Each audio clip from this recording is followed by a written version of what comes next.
ಎಲ್ಲಾ ಹಾನಿಯಿಂದ ಕೂದಲನ್ನು ರಕ್ಷಿಸುತ್ತೆ. ಬರೀ Amrit noni reach root premium hair oil. ಉಪಮುಖ್ಯಮಂತ್ರಿಯಾಗಿ ಇವತ್ತು ಆ ರೀತಿಯ ಹೇಳಿಕೆಯನ್ನು ಕೊಟ್ಟಿರ್ತಕ್ಕಂಥದ್ದೇನಿದೆ,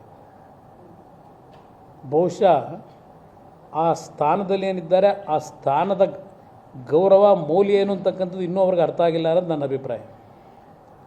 ಅದ್ರ ಜೊತೆಗೆ ಅದು ಯಾವುದೋ ಒಂದು ಸಲ ನೋಡಿದೆ, ಈಗ ಏನೋ ನಮಗೆ ಕ್ಲಾಶ್ ನಡೀತಿತ್ತಲ್ಲ, ಘರ್ಷಣೆಗಳು, ಅದೇತದು ಲೋಕವ ಇಲ್ಲ ಬರ್ಕೊಟ್ರು ನಮ್ಮ ಇದು. ನಾನು ಫುಲ್ ಗೊತ್ತಿಲ್ಲ, ನಾನು ಭಾಳ ಅದರಲ್ಲಿ ಪರಿಣಿತ ಅಲ್ಲ. ನಾನು ಲೋಕದ ಡೊಂಕ ನೀವೇಕೆ ತಿದ್ದುವಿರಿ, ನಿಮ್ಮ ತನುವ ಸಂತೈಸಿಕೊಳ್ಳಿ, ನಿಮ್ಮ ಮನವ ಸಂತೈಸಿಕೊಳ್ಳಿ, ನೆರೆಮನೆಯ ದುಃಖಕ್ಕೆ ಅಳುವವರ ವೆಚ್ಚ ಕೂಡಲ ಸಂಗಮ ದೇವ ಮೆಚ್ಚ, ಅಳುವವರ ಮೆಚ್ಚ ಕೂಡಲ ಸಂಗಮ ದೇವ.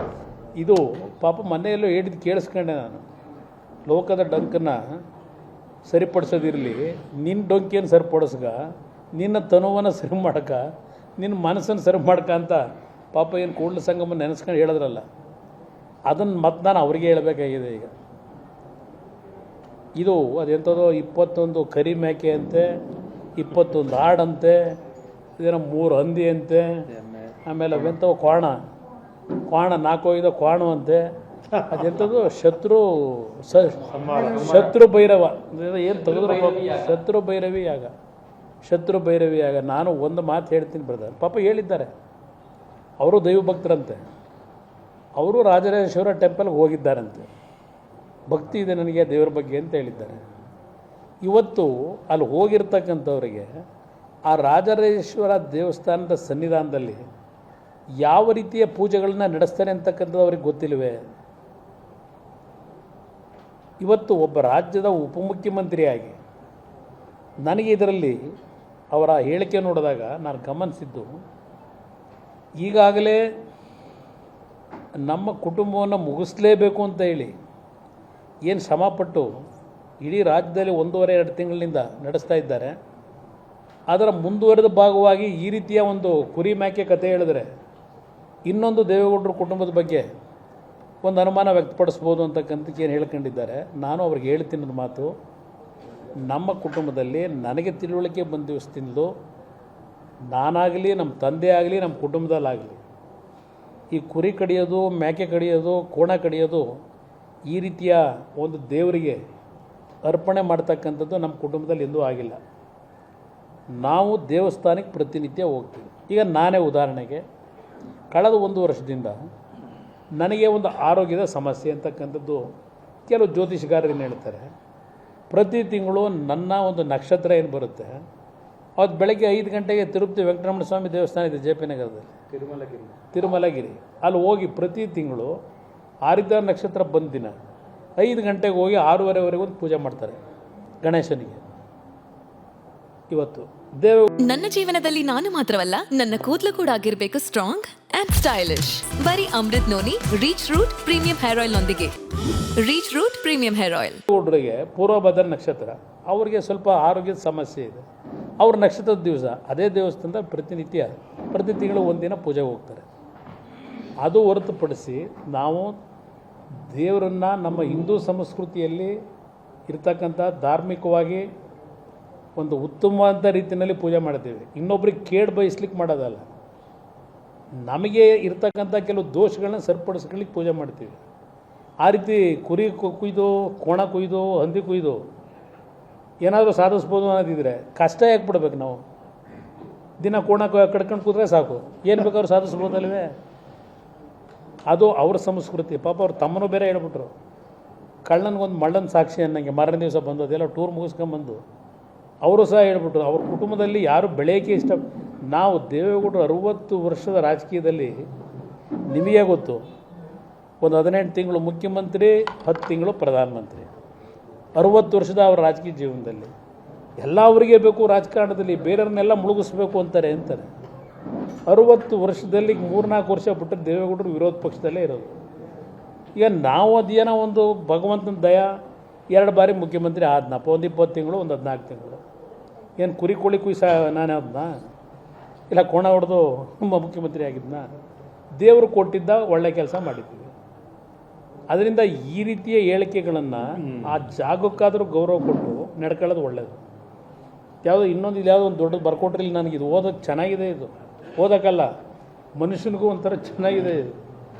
ಇಲ್ಲಿ ಇನ್ನೊಂದು ಬಸವಣ್ಣವ್ರದೇ, ಹಾವಿನ ಎಡೆಗಳ ಕೊಂಡು ಕೆನ್ನೆಯ ತುರಿಸುವಂತೆ, ಉರಿಯುವ ಕೊಳ್ಳಿಯ ಕೊಂಡು ಮಂಡೆಯ ಸಿಕ್ಕ ಬಿಡಿಸುವಂತೆ, ಉರಿಯುವ ಕೊಳ್ಳಿಯ ಕೊಂಡು ಮಂಡೆಯ ಸಿಕ್ಕಿ ಬಿಡಿಸುವಂತೆ, ಹುಲಿಯ ಮೀಸೆಯ ಹಿಡಿದುಕೊಂಡು ಒಲಿದು ಉಯ್ಯಾಲೆಯಾಡುವಂತೆ, ಕೂಡಲ ಸಂಗನ ಶರಣರೊಡನೆ ಮರೆದು ಸರಸವಾಡಿದರೆ ಸುಣ್ಣದ ಕಲ್ಲ ಮಡಿಲಲ್ಲಿ ಕಟ್ಟಿಕೊಂಡ ಮಡವ ಬಿದ್ದಂತೆ ಅಂತ ಇದೊಂದು ಕೂಡಲ ಸಂಗಮದ ಪದ ಇದೆ. ಇಲ್ಲಿ ಈ ಕೆನ್ನೆ ತುರ್ಕೆ ಶುರುವಾಯಿತು ಅಂತೇಳಿ ಹಾವನ್ನ ಎಡೆ ತೆಗೆದು ಉಚ್ಕೊಳಕ್ಕೆ ಹೋದರೆ ಏನು ಮಾಡ್ತದೆ ಹಾವು?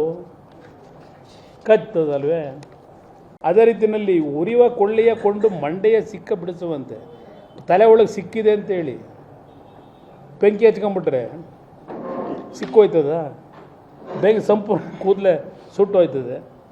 ಅದೇ ರೀತಿ ಹುಲಿ ಮೀಸೆ ಹಿಡ್ಕೊಂಬಿಟ್ಟು ಉಯ್ಯಾಲೆ ಆಡ್ತೀನಿ ಅಂತ ಹೋದರೆ ಆ ಮನುಷ್ಯನ ತಿಂದಾಗ್ತದದು. ಅಲ್ಲಿಂದ ಶರಣರೊಡನೆ ಅಂತ ಇದೆಯಲ್ಲ, ಅದಕ್ಕೆ ಇನ್ನೊಂದು ಸೇರಿಸ್ತೀನಿ ಅವರಿಗೆ, ನಮ್ಮ ಉಪಮುಖ್ಯಮಂತ್ರಿಗಳಿಗೆ. ದೇವ್ರ ಜೊತೆ, ಶರಣರ ಜೊತೆಗೂ ಅಷ್ಟೇ ಅಲ್ಲ, ದೇವ್ರ ಜೊತೆಗೂ ಚೆಲ್ಲಾಟ ಆಡಬಾರ್ದು ಅನ್ನೋದು. ಕೂಡಲ ಸಂಗನ ಶರಣರೊಡನೆ ಮರೆದು ಸರಸವಾಡಿದರೆ ಸುಣ್ಣದ ಕಲ್ಲ ಮಡಿಲಲ್ಲಿ ಕಟ್ಟಿಕೊಂಡು ಮಡುವ ಬಿದ್ದಂತೆ.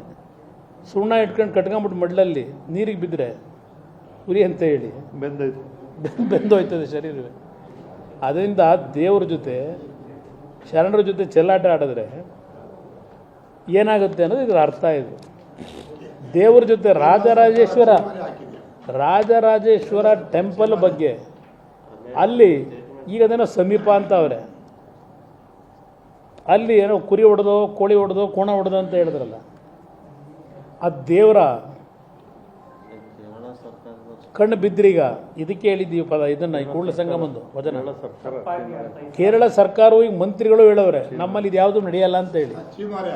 ಚೀಮಾರಿನೂ ಹಾಕಿರೋದು ಅಷ್ಟೇ ಅಲ್ಲ, ಆ ಮಂತ್ರಿಗೆ ಹೇಳ್ತೀನಿ, ಉಪಮುಖ್ಯಮಂತ್ರಿಗೆ, ನನಗೆ ಸ್ಪಷ್ಟವಾದ ಮಾಹಿತಿ ಇದೆ ಅಂತ ಹೇಳ್ಕೊಂಡವ್ರು ನಿಮ್ಮ ಮುಂದೆ, ದಾಖಲೆ ಬೇರೆ ಕೊಡ್ತೀನಿ ಅಂತ ಹೇಳವ್ರೆ. ಇವತ್ತು ಪಾಪ ಅದೆಂಥವು SITಗಳಿಂದ ದಿನಕ್ಕೆ ಒಂದೊಂದು ರಚನೆ ಆಯ್ತಾವಲ್ಲ, ಇದಕ್ಕೂ ಒಂದು SIT ಮಾಡೋಕ್ಕೆ ಏನಾಗೈತೆ ಅವರಿಗೆ? ಇದು ಯಾರು ಈ ಕುರಿ ಕೋಳಿ ಹೊಡೆದವರಲ್ಲಿ ಇವ್ರ ಸರ್ಕಾರ ಸಿದ್ದರಾಮಯ್ಯನವ್ರನ್ನ ಇವ್ರನ್ನ ಸಂಪೂರ್ಣ ಸರ್ವನಾಶ ಮಾಡೋಕ್ಕೆ ನಡೀತಾ ಇದೆ. ನಾನು ಅಲ್ಲೆಲ್ಲ ಪಾಪ ಹೇಳೋರು, ಅದನ್ನೇ ರಾಜಕೀಯದ ಭಾಳ ದೊಡ್ಡ ಮುಖಂಡರು ಅಂತ ಹೇಳಿ ಹೇಳ್ಕೊಂಡವ್ರೆ. ಪಾಪ ನೀವು ಪತ್ರಿಕೆಯಲ್ಲಿ, ನಾನವತ್ತು ಈ ಕಬಿನಿ ಹಿನ್ನೀರಿನ ಒಂದು ರೆಸಾರ್ಟ್ಗೆ ಹೋದರೆ ಕೆಲವು ಪತ್ರಿಕೆಯಲ್ಲಿ ಅದು ಏನಾಗಿತ್ತು, TV ಗಳಲ್ಲಿ ಕೇರಳಗೆ ಹೋದರು ಅಂತ ಬಂದ್ಬಿಡ್ತು. ನಾನು ನೋಡಿದೆ, ವಯನಾಡಿಗೆ ಹೋಗೋರೆ ಅಂತ ಕೇರಳಗೆ ಅಂತಲೇ. ಅದು ಪಾಪ ನಾನು ಕೇರಳಗೆ ಹೋಗಿರೋದು ಇದು ಎಂಥದ್ದು ಮಾಟ ಮಂತ್ರ ಮಾಡ್ಸೋಕೆ ಹೋಗಿನಿ. ನಾನು ಕೇರಳಗೆ ಹೋಗಿ ಮಾಟ ಮಂತ್ರ ಮಾಡ್ಸೋಕೆ, ಇದೆಲ್ಲ ಇವ್ರಿಗೆ ಸೇರಿರೋದಿದ್ದು ಇವೆಲ್ಲ. ನಾನು ಹೋಗಿದ್ದು ನನ್ನ ಮೊಮ್ಮಗನ ಜೊತೆಯಲ್ಲಿ ಒಂದು 3 ದಿವಸ ಆರಾಮಾಗಿ ಒಂದು ಜೊತೆಯಲ್ಲಿ ಕಾಲ ಕಳೆಯೋಣ ಅಂತ ಹೇಳಿ ನಾನು ಹೋದರೆ ಆಗಲೇ ದೊಡ್ಡದಾಗಿ ಅದಕ್ಕೊಂದು ದೊಡ್ಡ ಆಪಾದನೆ ನಮ್ಮ ಮೇಲೆ. ಇವತ್ತು ಹೋಗ್ರಿ ಬೇರೆ ಕಡೆ ಏನಾಗಿದೆ ಅಂತೇನೋ ಕೆಲವರು ಅಪಾರ್ಥ ಮಾಡ್ಕೊಂಬಿಟ್ರು ಅಂದ್ರಲ್ಲ. ಸರ್ಕಾರದಲ್ಲಿ ಇಷ್ಟು ಗೂಢಾಚಾರ್ಯ ಸಂಸ್ಥೆ ಇಲ್ವ, ಇಂಟೆಲಿಜೆನ್ಸು? ಅಯ್ಯೋ, ಅದಕ್ಕೆ ರಾತ್ರಿ 10 ಗಂಟೆಯಲ್ಲಿ ಇಂಟೆಲಿಜೆನ್ಸ್ನವ್ರು ಒಂದು ಕಡೆ, PMO ನಮ್ಮ ಇದು ಚೀಫ್ ಪ್ರೈಮ್ ಮಿನಿಸ್ಟರ್ ಕಚೇರಿ ಅಲ್ಲಿದ್ದಾರಲ್ಲ ಸೆಕ್ಯೂರಿಟಿ, ಎಲ್ಲ ಕಡೆಯಿಂದಲೂ ಎಲ್ಲವರೇ ಕುಮಾರಣ್ಣ ಅಂತ ಏನು ಹುಡುಗಿಸಿದ್ದು ಮುಖ್ಯಮಂತ್ರಿಗಳು. ಅದು ಹೇಗೆ ಆಮೇಲೆ ಗೊತ್ತಾಯಿತು ನಾನಲ್ಲಿ ಕಬಿನಿ ರೆಸಾರ್ಟಲ್ಲಿದ್ದೀನಿ ಅಂತ.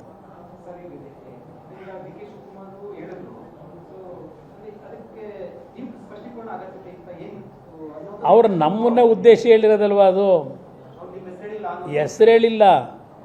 ಅದು ಅವ್ರು ತಮ್ಮ ಮಾರನೇ ದಿವಸ ಕ್ಲಾರಿಫಿಕೇಶನ್ ಬೇರೆ ಕೊಟ್ಟರಲ್ಲ. ಏನು ಹೇಳಿದ್ರು ಅವರು? ಈ ರಾಜ್ಯದಲ್ಲಿ ಒಂದು ಕುಟುಂಬ ಇವತ್ತು ಎಲ್ಲ ಮುಗಿಬೇಕು, ನಾವು ಒಬ್ಬರೇ ಉಳಿಬೇಕು ಅಂತಕ್ಕಂಥ ಒಂದು ಕುಟುಂಬ ಇದೆ ಇಲ್ಲಿ ಅಂದ್ರಲ್ಲ. ಅವ್ರು ಸದಾಕಾಲ ಅದು ನೆನೆಸ್ಕೊಳ್ಳೋದು ನಮ್ಮನೇ ಅಲ್ವಾ. ಆಮೇಲೆ ಅದಕ್ಕೆ ಕೆಲವು ಚಾನಲ್ಗಳಲ್ಲಿ ಅರ್ಧ ಗಂಟೆ ಸ್ಪೆಷಲ್ ಪ್ರೋಗ್ರಾಮ್ಗಳು ಬೇರೆ ಇವತ್ತು ಅವೆಂಥವು ಬಾಯಿ ತಗೊಂಡಿರೋ ಇದು ಬಣ್ಣದಿದು ಇದೆಲ್ಲ ತೋರಿಸ್ಬಿಟ್ಟು ಅರ್ಧ ಗಂಟೆ ಅದು ಬೇರೆ ಒಂದು 3-4 ಚಾನಲ್ಗಳಲ್ಲಿ ಸ್ಪೆಷಲ್ ಆರ್ಟಿಕಲ್ ಬೇರೆ ಒಂದು. ತಪ್ಪಾಗಿ ಅರ್ಥೈಸಲಾಗಿದೆ ಅಂತ ಯಾರ್ದು? ಏನು ತಪ್ಪು, ಯಾರು ತಪ್ಪಾಗಿ ಅರ್ಥೈಸಿದ್ರು, ಮಾಧ್ಯಮಗಳು ತಪ್ಪಾಗಿ ಅರ್ಥೈಸಿದ್ರು ಅಂತಲ್ಲ, ಅವ್ರು ತಪ್ಪಾಗಿ ಅರ್ಥೈಸ್ಕೊಂಡಿರ್ಬೇಕಲ್ಲ.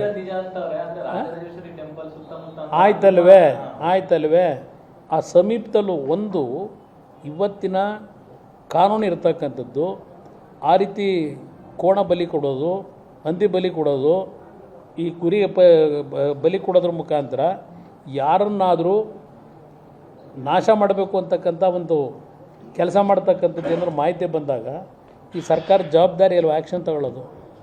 ಅವ್ರಿಗೆ ಆ ಮಾಹಿತಿ ಹೇಳಿದ್ದಾರೆ, ಸ್ಪಷ್ಟವಾದ ಮಾಹಿತಿ ಇದೆ ಎಂದಿದ್ದಾರೆ. ಈ ವಿಷಯಕ್ಕೆ ಸಂಬಂಧಪಟ್ಟಾಗೆ ಆ್ಯಕ್ಷನ್ ತಗೋಬೇಕು ಬೇಡವು? ಉದ್ದೇಶ ಅಷ್ಟೇ, ಜನಗಳಲ್ಲಿ ಈ ಕುಟುಂಬವನ್ನು ಸಂಪೂರ್ಣವಾಗಿ ನೆಲ ಕಚ್ಚಿಸಬೇಕು ಅನ್ನೋದು ಪಾಪ ಒದಾಡ್ತಾವ್ರೆ, ಶ್ರಮ ಪಡ್ತಾವ್ರೆ. ಈಗ ಯಾರೋ ಒಬ್ಬ ವ್ಯಕ್ತಿ ಕುಟುಂಬದಲ್ಲಿ ಮಾಡಿರ್ತಕ್ಕಂಥದ್ದು ಒಂದು ಅಂತೇಳಿ ಆರೋಪ ಇವತ್ತು ಹೊತ್ಕೊಂಡಿರೋದಕ್ಕೆ ಎಂಟೈರ್ ದೇವೇಗೌಡರು ಕುಟುಂಬನೇ ನಾಶ ಮಾಡಬೇಕು ಅಂತೇಳಿ ನಡೀತಾ ಇಲ್ವಾ? ಇದು ಮುಂದುವರೆದ ಭಾಗ ಅಷ್ಟೇ, ಇದು ನಡೀತಾ ಇದೆ. ಮುಗಿಸ್ಲೇಬೇಕು ದೇವೇಗೌಡರ ಕುಟುಂಬ. ಯಾಕೆಂದರೆ ಇಲ್ಲಿ ಯಾವಾಗ BJP JDSನ ಹೊಂದಾಣಿಕೆ ಆಯಿತು ಅವತ್ತೇ ಅವ್ರಿಗೆ ಬಂತು ತೀರ್ಮಾನ. ಅವರೇನು 20 ಸೀಟ್ ಗೆಲ್ತೀವಿ, 22 ಸೀಟ್ ಗೆಲ್ತೀವಿ ಅಂತ ಇದ್ರಲ್ಲ ಮೇಲೆ ಭ್ರಮಾಲೋಕದಲ್ಲಿ, ಅದು ಸಂಪೂರ್ಣವಾಗಿ BJP JDSನ ಹೊಂದಾಣಿಕೆ ಕರ್ನಾಟಕದಲ್ಲಿ ಅವರ ಮುಂದಿನ ರಾಜಕೀಯದ ಭವಿಷ್ಯಕ್ಕೆ ಮಾರ್ಕ ಆಗ್ತಿದೆ ಅಂತಕ್ಕಂಥದ್ದು ಅವ್ರಿಗೆ ಬಂದೋಯ್ತಲ್ಲಿ. ಪಾಪ ಏನೇನೋ ಆಸೆಗಳು ಇಟ್ಕೊಂಡಿದ್ರು. ನಾವು BJP ಜೊತೆ ಹೊಂದಾಣಿಕೆ ಆಗಿದೆ ಅಂತಿದ್ದಂಗೆ, ಯಾಕೆಂದರೆ JDS ಮುಗಿಸ್ಬೇಕು ಅನ್ನೋದೇ ಅಲ್ವೇ ಅವ್ರದ್ದು. 10 ಜನ ರೆಡಿ ಅವರೇ, 12 ಜನ ರೆಡಿ ಅವರೇ ಹೇಳ್ಕೊಂಡೇ ಬರ್ತಾಯಿದ್ರು. ಇದು ಯಾವಾಗ ಇವತ್ತು ಲೋಕಸಭೆ ಚುನಾವಣೆಯಲ್ಲಿ ಇವತ್ತು JDSನ BJPಯ ಕಾಂಬಿನೇಷನ್ನಲ್ಲಿ ಕಾಂಗ್ರೆಸ್ಸು 3ಕ್ಕೋ 4ಕ್ಕೋ 5ಕ್ಕೋ ಇಳಿತೀವಿ ಅಂತಕ್ಕಂಥ ಒಂದು ವಾತಾವರಣ ನಿರ್ಮಾಣ ಆಯಿತು. ಅಲ್ಲಿಂದ ಇದು ಪ್ರಾರಂಭ ಆಗಿದೆ. ನೋಡೋಣ ಇದು ಎಲ್ಲಿಗೆ ಹೋಗ್ತದೆ. ಏಕೆಂದರೆ ರಾಜರಾಜೇಶ್ವರ ದೇವ್ರನ್ನ ಈ ಒಂದು ಕುರಿ ಕೋಳಿಗೆ ತಂದು ನಿಲ್ಲಿಸ್ಬಿಟ್ರಲ್ಲ ದೇವ್ರನ್ನ, ಅದೇನೋ ಹೇಳಿದ್ರಲ್ಲ, ನನಗೆ ಕಾಯಕ್ಕೊಬ್ಬ ಶಕ್ತಿ ಮೇಲಿದೆ ಅಂತೇಳಿ. ಅವ್ರನ್ನ ಹೆಂಗೆ ಕಾಯಕ್ಕೆ ಮೇಲೆ ಶಕ್ತಿ ಇಟ್ಕೊಂಡವ್ರೆ, ಅದೇ ಥರ ನಾವು ಒಂದು ಶಕ್ತಿ ದೇವ್ರು ನಮ್ಮ ಪರ ಹೋಗೋವನೇ. ಆ ದೇವರಿಗೆ ಬಿಡ್ತೀನಿ, ರಾಜೇಶ್ವರ ಟೆಂಪಲ್ಗೆ ನಾನು ಹೋಗಿ ಬಂದಿದ್ದೇನೆ. ಅಲ್ಲಿ ಏನು ಪೂಜೆ ಮಾಡ್ತಾರೆ ಅನ್ನೋದು ಗೊತ್ತು. ಆ ದೇವರಿಗೆ ಬಿಡ್ತೀನಿ.